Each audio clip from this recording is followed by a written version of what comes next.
noyau de l'atome est constitué de neutrons, qui ne portent pas de charge électrique, et de protons, qui portent une charge positive. Par ailleurs, le noyau est animé d'un mouvement de rotation sur lui-même.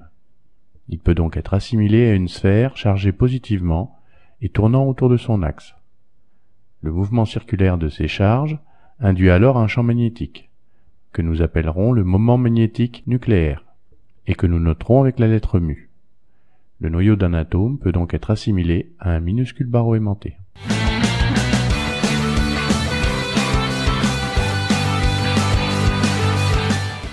En absence d'un champ magnétique extérieur, l'ensemble des moments magnétiques d'un échantillon est orienté de manière totalement statistique. De plus, les molécules auxquelles appartiennent les noyaux sont soumises à l'agitation thermique. Cela signifie que l'orientation d'un moment magnétique va également varier de manière aléatoire au cours du temps. À un instant t, pour tout moment magnétique, on peut donc toujours trouver un autre moment ayant même orientation et sens opposé. La résultante globale pour l'ensemble de l'échantillon est donc nulle.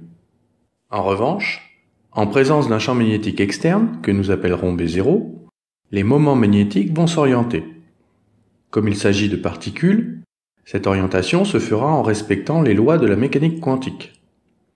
Pour un proton, le noyau de l'atome d'hydrogène, le moment magnétique ne peut prendre que deux orientations.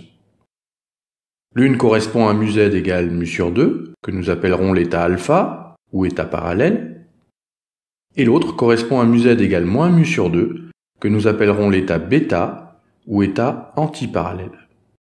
Le champ magnétique conditionne uniquement la composante μz et n'a aucune influence sur les composantes perpendiculaires à B0. Tous les moments magnétiques représentés en vert sont donc dans l'état alpha, et tous ceux qui sont en jaune sont donc dans l'état bêta. Les moments magnétiques interagissent avec le champ magnétique B0, un peu comme le fait une aiguille de boussole avec le champ magnétique terrestre. L'énergie de cette interaction dépend de l'état dans lequel se trouve le noyau. Lorsqu'il est dans l'état alpha, l'interaction avec B0 est stabilisatrice et correspond donc à un abaissement du niveau d'énergie par rapport à l'énergie E0 en absence de champ magnétique. Au contraire, lorsque le noyau est dans l'état bêta, l'interaction avec B0 est déstabilisatrice et correspond donc à un rehaussement du niveau d'énergie. En présence d'un champ magnétique externe, les noyaux sont donc soumis à deux effets antagonistes. D'une part, l'interaction avec B0 tend à les placer dans l'état le plus stable, l'état alpha. D'autre part, l'agitation thermique leur fournit l'énergie pour passer dans l'état excité, bêta. Elle tend donc à égaliser les populations des deux niveaux. L'équilibre qui en résulte conduit à un niveau alpha légèrement plus peuplé que le niveau bêta. Afin de mieux visualiser la conséquence au niveau global de l'échantillon, tous les moments magnétiques sont maintenant représentés avec la même origine. Le nombre de noyaux parallèles étant légèrement supérieur à celui des noyaux antiparallèles, la somme vectorielle de tous les moments magnétiques nucléaires est alors non nulle et dirigée dans la direction du champ B0. Cette somme est appelée l'aimantation nucléaire et notée M. C'est cette aimantation qui est mesurée en RMN, car elle est directement proportionnelle au nombre de noyaux présents dans l'échantillon.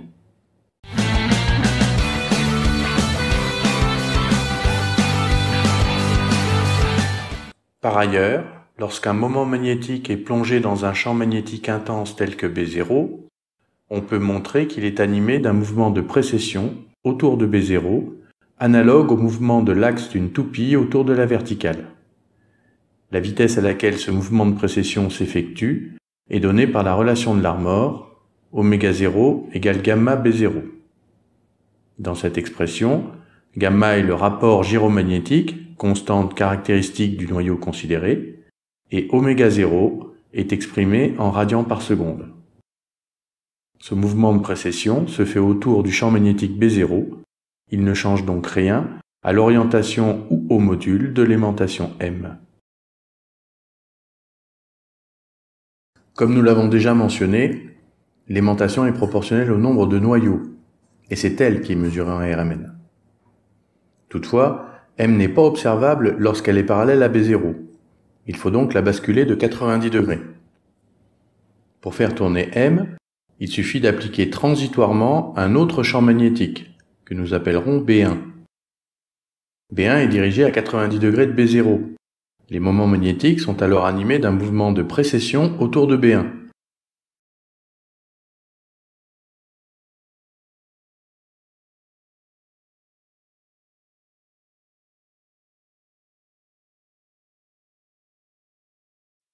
Dès qu'une rotation de 90 degrés est obtenue, le champ B1 est coupé.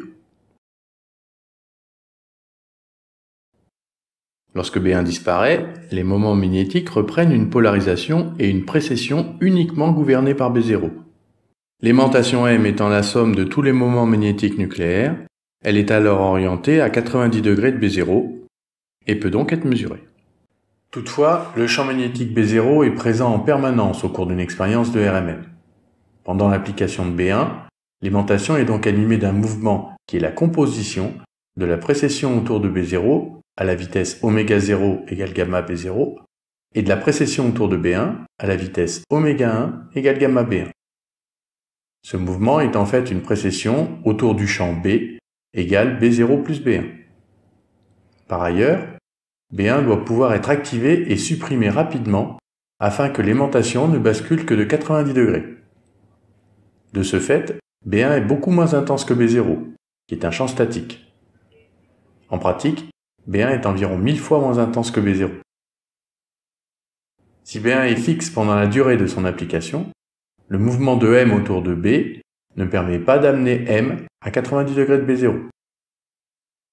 Ici, le référentiel utilisé est constitué de 3 axes, X, Y et Z, orthogonaux et fixes par rapport au laboratoire. Et par convention, l'axe Z est parallèle à B0. Ce référentiel est appelé le référentiel du laboratoire. Pour que son action éloigne effectivement l'aimantation de B0, il faut que B1 tourne lui-même autour de B0 à la vitesse ω0, c'est-à-dire à la même vitesse que l'aimantation. La trajectoire de l'aimantation durant l'application d'un champ B1 tournant est alors la suivante. À tout instant, B1 est placé de telle manière que la précession autour de ce champ bascule M. Cette trajectoire est plus facile à visualiser dans le référentiel tournant.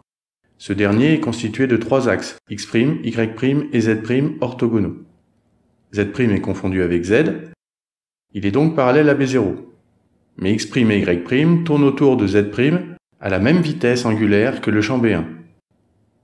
Celui-ci est donc immobile dans le référentiel tournant.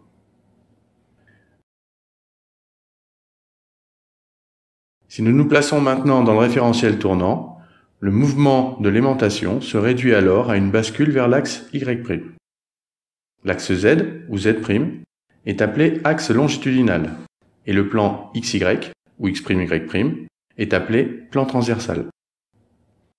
En pratique, le champ B1 est la composante magnétique du node électromagnétique, qui doit donc avoir la fréquence nu0 égale ω0 sur 2π, et donc égale gamma B0 sur 2π.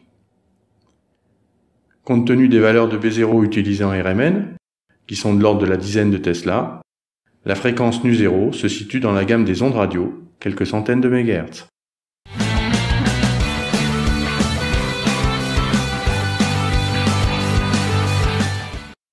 Après avoir été basculée dans le plan transversal, l'aimantation va progressivement retourner à sa position d'équilibre, parallèle à B0. C'est la relaxation.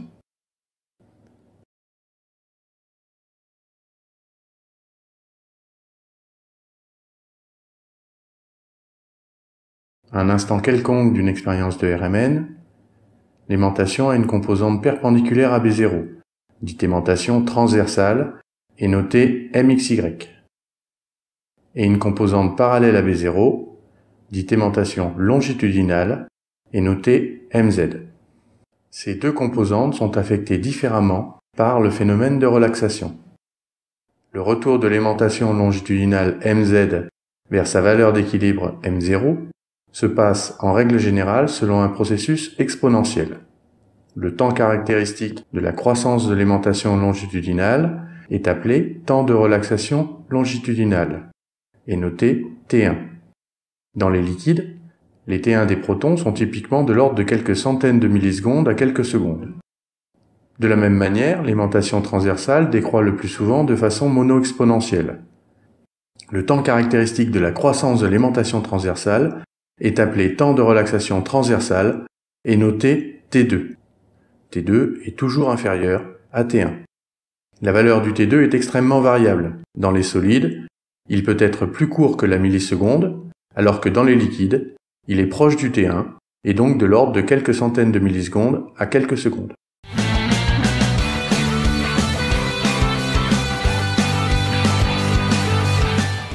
Compte tenu des principes énoncés précédemment, l'expérience de RMN de base peut être décomposée comme suit. D'une part, une période d'excitation constituée par une impulsion radiofréquence dont l'amplitude et la durée sont calibrées de manière à produire une bascule de l'aimantation dans le plan transversal. D'autre part, une période de détection du signal.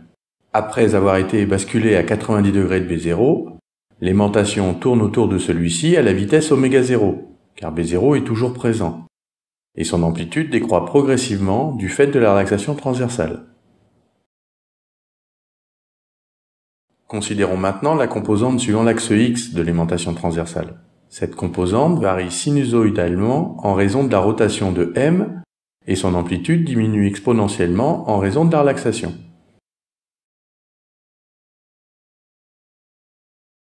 Afin de mesurer la valeur de M, il suffit alors de placer perpendiculairement à l'axe X une bobine conductrice. Les principes de base de l'électromagnétisme permettent de montrer que la tension V aux bornes de la bobine est alors proportionnelle à la variation du flux de M à travers cette même bobine. Ce flux est proportionnel à la projection de M sur X.